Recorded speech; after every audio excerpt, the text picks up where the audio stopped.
मूकं करोति वाचालं पंगुं लंघयते गिरिं यत्कृपातं हम वंदे परमानंद माधवम। आइए सुनते हैं जब भक्त के लिए नौकर बने बाबा भोलेनाथ। विश्व के हर कोने में जगत व्यापी शिव शंकर के कई प्रसिद्ध मंदिर स्थापित हैं, जिनके साथ कई रोचक कथाएं जुड़ी हैं। ऐसा ही एक मंदिर बिहार के मधुबनी जिले में भवानीपुर गांव में स्थित है, जो उगना महादेव व उग्रनाथ मंदिर के नाम से जाना जाता है।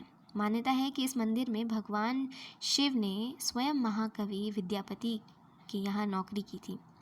सन 1352 में जन्मे महाकवि विद्यापति भारतीय साहित्य की भक्ति परंपरा के प्रमुख स्तंभों में से एक है और मैथिली के सर्वोपरि कवि के रूप में जाने जाते हैं। वे भगवान शिव के बहुत बड़े भक्त थे। उन्होंने शिव भक्ति पर अनेक गीतों की रचना की थी।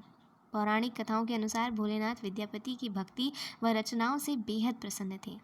एक दिन भगवान शिव की उनके घर नौकर बनने की इच्छा हुई, जिसके बाद वह एक साधारण व्यक्ति के वेश में कवि विद्यापति के घर पहुँचे। वह नौकरी की इच्छा उन्होंने जाहिर की। कवि विद्यापति की आर्थिक स्थिति ठीक न होने के कारण उन्होंने उगना अर्थात भगवान शिव को नौकरी पर रखने से मना कर दिया, लेकिन शिव ने उन्हें सिर्फ 2 वक्त की भोजन पर रखने के लिए तैयार कर लिया।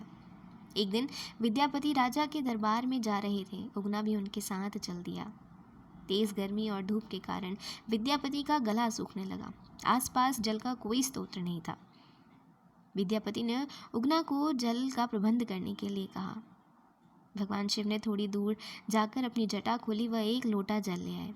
विद्यापति ने जब जल पिया तो उन्हें गंगा जल का स्वाद आया। उन्होंने सोचा कि इस वन में यह जल कहाँ से आया। विद्यापति को संदेह हो गया कि उगना स्वयं भगवान शिव है। जब विद्यापति उगना को शिव संबोधित कर उनके चरणों में गिर पड़े तो शिव को अपने वास्तविक स्वरूप में आना पड़ा।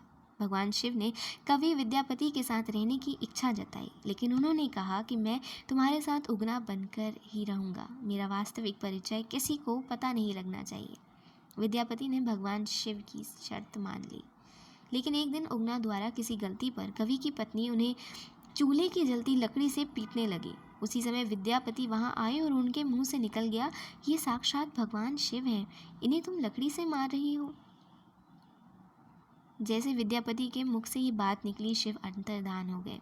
अपनी भूल का पछतावा करते विद्यापति पागलों की तरह वनों में शिव को पुकारने लगे।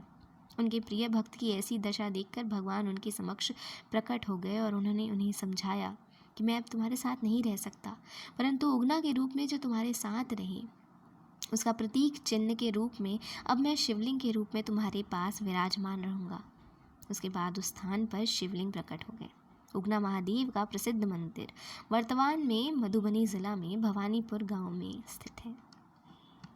बोलिए भोलेनाथ की जय, श्री कृष्ण भगवान की जय।